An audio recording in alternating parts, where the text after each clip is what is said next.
Assalamualaikum warahmatullahi wabarakatuh. Salam. Di sini kami kelompok 7 kelas 2D manajemen akan membawakan materi tentang uji asumsi klasik. Kelompok ini beranggotakan Anissa Ayuning Taskia, Nur Fajli Septa Ardika, Wiguna, dan Zulfan Ramadhani.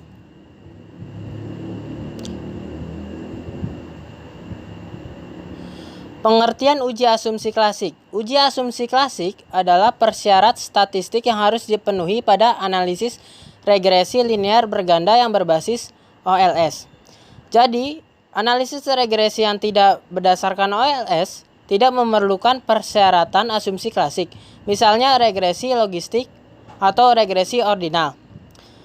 Demikian juga tidak semua uji asumsi klasik harus dilakukan pada analisis regresi linear.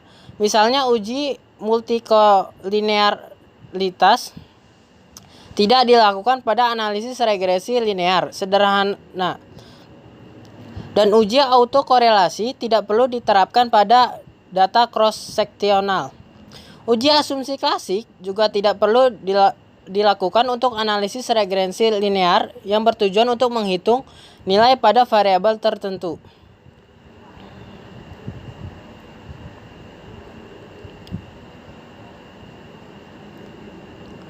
Macam-macam uji asumsi klasik. Uji multikolinearitas bertujuan untuk mengikuti apakah model regresi terbentuk adanya korelasi tinggi atau sempurna antar variabel bebas (independen). Jika ditemukan adanya hubungan korelasi yang tinggi antara variabel bebas, maka dapat dinyatakan adanya gejala ini. Kedua, uji autokorelasi merupakan korelasi yang terjadi antara residual pada suatu pengamatan dengan pengamatan lain pada model regresi. Autokorelasi dapat diketahui melalui uji Durbin-Watson.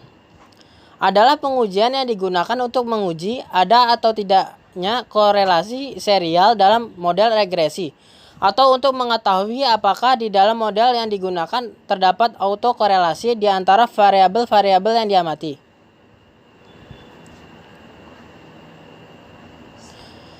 Yang ketiga, uji heterokedastisitas digunakan untuk mengetahui ada atau tidaknya penyimpangan asumsi klasik, yaitu adanya ketidaksamaan varian dari residual untuk semua pengamatan pada model regresi.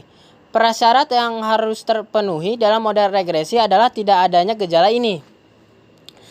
Yang keempat, uji normalitas. Untuk menguji apakah nilai residual yang telah distandarisasi pada model regresi berdistribusi normal atau tidak. Cara melakukan uji normalitas dapat dilakukan dengan pendekatan analisis grafik normal probability plot. Pada pendekatan ini, residual terdistribusi secara normal apabila garis-garis yang menggambarkan data sesungguhnya akan mengikuti atau merapat ke garis diagonalnya. Selanjutnya ada studi kasus.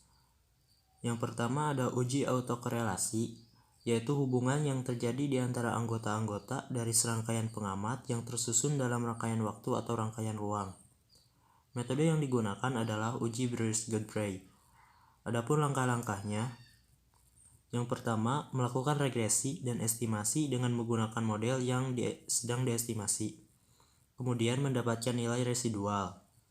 Yang kedua, nilai residual yang didapat kemudian diregresi. Dan yang terakhir, menghitung lainnya yang dinyatakan dengan R2 auxiliary regression. Pengambilan keputusan dengan cara membandingkan besarnya probabilitas tersebut dengan tingkat signifikan 0,95. Jika probabilitas tersebut lebih dari 0,95, maka tidak ada autokorelasi dan sebaliknya. Selanjutnya yang kedua ada uji heteroskedastisitas, yaitu uji yang dilakukan untuk melihat bahwa faktor-faktor gangguan untuk semua pengamatan mempunyai varian yang sama. Untuk mendeteksi ada atau tidaknya heteroskedastisitas, maka menggunakan uji White. Adapun langkah-langkahnya sebagai berikut. Yang pertama, menaksirkan atau mengestimasi model dasar untuk mendapatkan nilai-nilai residual. Kemudian yang kedua, membuat regresi berikutnya dengan residual sebagai variabel dependen. Regresi ini dilakukan secara individual terhadap masing-masing variabel independen.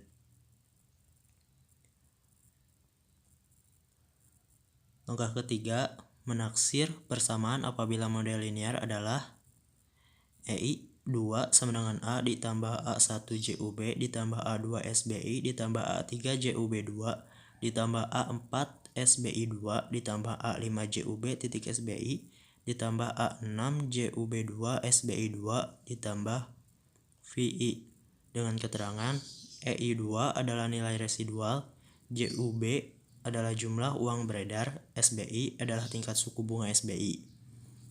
Kemudian yang keempat, melakukan pengujian dengan menggunakan chi-squared dalam kurung X2.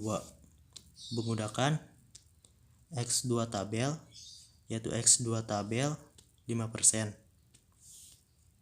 Langkah kelima, mengambil keputusan dengan kriteria apabila X2 hitung obs R squares kurang dari X2 tabel, maka signifikan. Artinya, model regresi mengandung gejala heteroskedastisitas. Yang kedua, apabila X2 hitung obs R square lebih dari X2 tabel, maka signifikan. Artinya, model regresi tidak mengandung gejala heteroskedastisitas. Uji multikolinearitas. Uji multikolinearitas adalah uji untuk melihat suatu asumsi di mana terjadi korelasi atau hubungan linear di antara variabel independen di dalam model regresi. Untuk melihat hubungan antara variabel independen di dalam model, dapat dilakukan tes yang menghasilkan kesimpulan ada atau tidaknya hubungan yang signifikan di antara variabel independen tersebut dengan metode Client's Rule of Thumb. Gejala multikolinearitas dapat dideteksi dengan jalan meregresi setiap variabel independen atau setiap variabel independen lainnya. Selanjutnya, menghitung R2 lainnya yang dinyatakan dengan R2 auxiliary regression. Pengambilan keputusan dapat dilakukan dengan cara membandingkan besarnya R2 auxiliary regression dengan R2 model awal.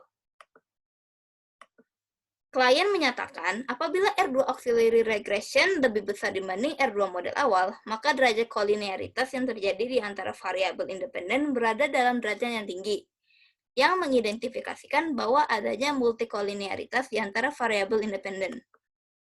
Sebaliknya, apabila R2 auxiliary regression lebih kecil dibanding R2 model awal, maka derajat multikolinearitas yang terjadi di antara variabel independen berada dalam derajat yang rendah, sehingga bisa dikatakan tidak ada multikolinearitas. Untuk berikut adalah contoh uji asumsi klasik dari kami.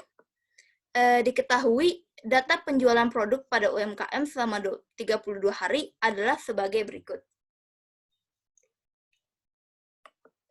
Ditanyakan, uji normalitas data tersebut secara manual. Oke, selanjutnya kita akan membahasnya. Yang pertama, penentuan hipotesis. HO persebaran data normal dan HA adalah persebaran data tidak normal. Yang kedua, penentuan nilai uji statistik. Jika A itu jangkauan, hurufnya itu J. Data besar dikurangi data terkecil. Jadi data terbesarnya 96 dikurang 32 yang hasilnya 64. Yang B, banyak kelas adalah K. Jadi 1 ditambah 3,3 log N. Jadi hasilnya 1 tambah 5,01. Kalau dibulatkan hasilnya 6. Dan yang C adalah panjang kelas. Panjang kelas adalah total dari keseluruhan. Jika J dibagi K, jadi jangkauan dibagi banyak kelas. 64 dibagi 6, dan hasilnya 10,6 dan dibulatkan menjadi 11. Nah, ini adalah tabel A. Selanjutnya adalah pencarian rata-rata dan standar deviasi.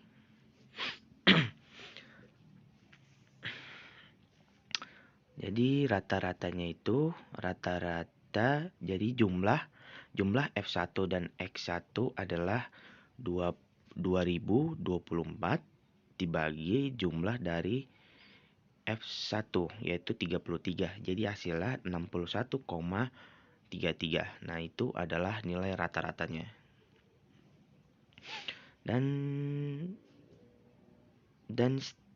standar deviasinya seperti yang dalam rumus, dalam kurung jumlah F1 dan X1 kuadrat dibagi N dan dikurang jumlah F1 X1 dibagi N pangkat kuadrat.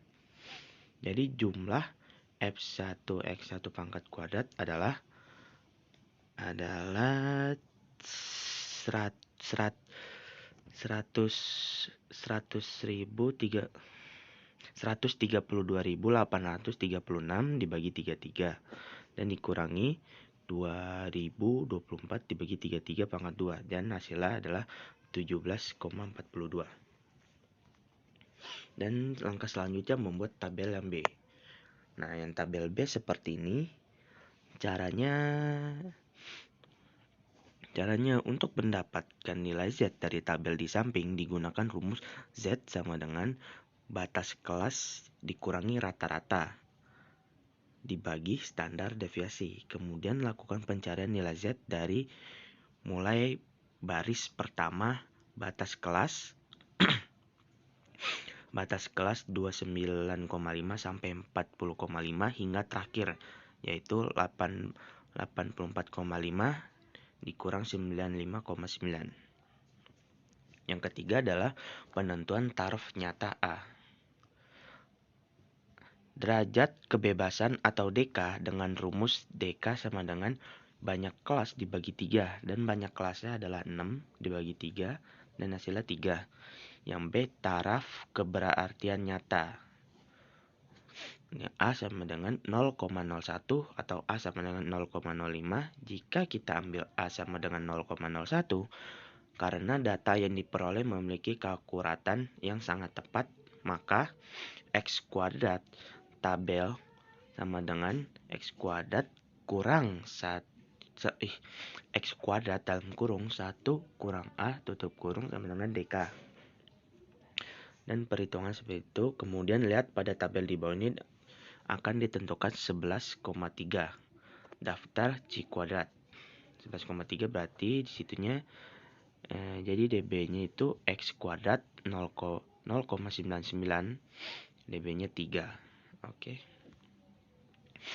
Dengan melihat rumus yang ada slide sebelumnya, dinyatakan bahwa HO ditolak jika X kuadrat hitung lebih besar daripada X kuadrat tabel. Dan HO diterima jika X kuadrat hitung lebih kecil dari X kuadrat tabel. Maka X kuadrat hitung sama dengan 2,6831 dan X kuadrat tabel sama dengan 11,3.